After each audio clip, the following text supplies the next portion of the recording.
কিরে, বউয়ের ভেড়া হয়ে গেছিস নাকি? আমার শাশুড়ি মা মাঝে মাঝেই বলেন এই কথাটা তার ছেলেকে, মানে আমার স্বামীকে। সারাদিনে রান্না বান্না, ছেলেকে পড়ানো, ওর স্কুল ইত্যাদি আরও যাবতীয় দায়িত্ব সামলানোর পর যে দিনগুলোতে আমার শরীর বড়ই ক্লান্ত লাগে, মনে হয় আর বুঝি আজ রাতের রুটি বানাতে পারবো না সবার জন্য। তখন কখনো কখনো আমার বর বলে, রুটিগুলো পাড়ার মোড়ের দোকান থেকে কিনে নিয়ে আসি, বরং তুমি এখন বিশ্রাম নাও।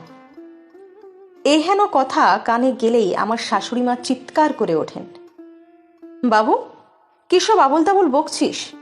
বাইরে রুটি কি আমরা খাই? তোর বাবা এই বয়সে এসে দোকানে রুটি খাবেন তোর বউয়ের বিশ্রাম নেবার জন্য? বউয়ের ভেড়া হয়ে গেলি নাকি? আমার বর কেমন যেন হয়ে যায় এই কথাটা শুনলেই। সে ভেড়া নয়, পুরুষ সিংহ, এটা প্রমাণ করতেই বোধহয় বলে বসে, হ্যাঁ মা, সেটা হয়তো ঠিক, বাবার বাইরে রুটি খাওয়া উচিত নয়। তারপর আমার দিকে ফিরে বলে, তুমি একটু কষ্ট করে ম্যানেজ করে নাও গো।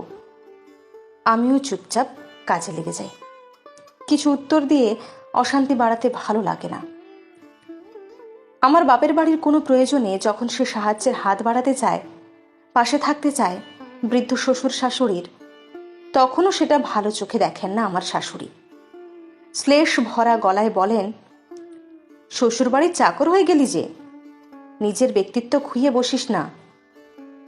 আমার বর আবার কেমন যেন বদলে যায় এরকম কিছু শুনলি। সে শ্বশুরবাড়ির চাকর নয় সেটা প্রমাণ করতেই হয়তো বলে দেয়, আমার দ্বারা হবে না গো ওনাদের হেল্পটা করা, তুমি জানিয়ে দিও।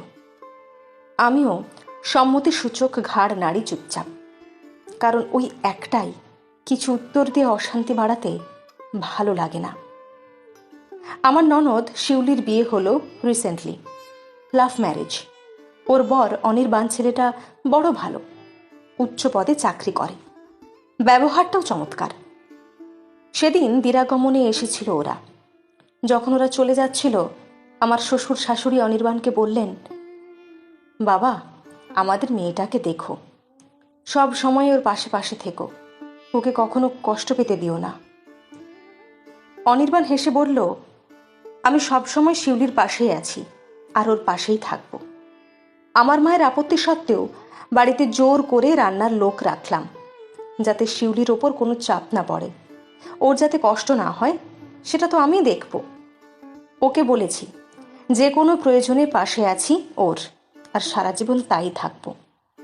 আর আজ আপনাদের বলছি, আমিও এবার থেকে আপনাদের আরেক ছেলে, যে কোনো পরিস্থিতি, যে কোনো সময়ে পাশে পাবেন আমাকে।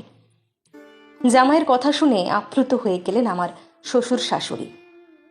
তারপর থেকে গত 4 দিন বাড়িতে চলছে শুধু অনির্বাণের প্রশংসা, এমন নাকি ছেলে হয় না। শাশুড়ি যে কতজনকে ফোন করে শোনালেন হীরের টুকরো জামাইয়ের গল্প। অনির্বাণ ছেলেটা একেবারেই বউয়ের ভেড়া। গতকাল ডিনার টেবিলে বসে বলেই ফেললাম কথাটা। কি আজে বাজে কথা বলছো, খেঁচিয়ে উঠলেন শাশুড়ি। ঠিকই বলছি, যেমন বউয়ের ভেড়া তেমনই ব্যক্তিত্বহীন। বৌমা, মুখ সামলে কথা বলো। শ্বশুর শাশুড়ি দুজনেই ধমকে উঠলেন আমায়। কেন মা? আমার শরীর খারাপ করলে আপনার ছেলে বাইরে রুটি আনতে চাইলেই তো সে বউয়ের ভেড়া হয়ে যায় আপনার কথায়।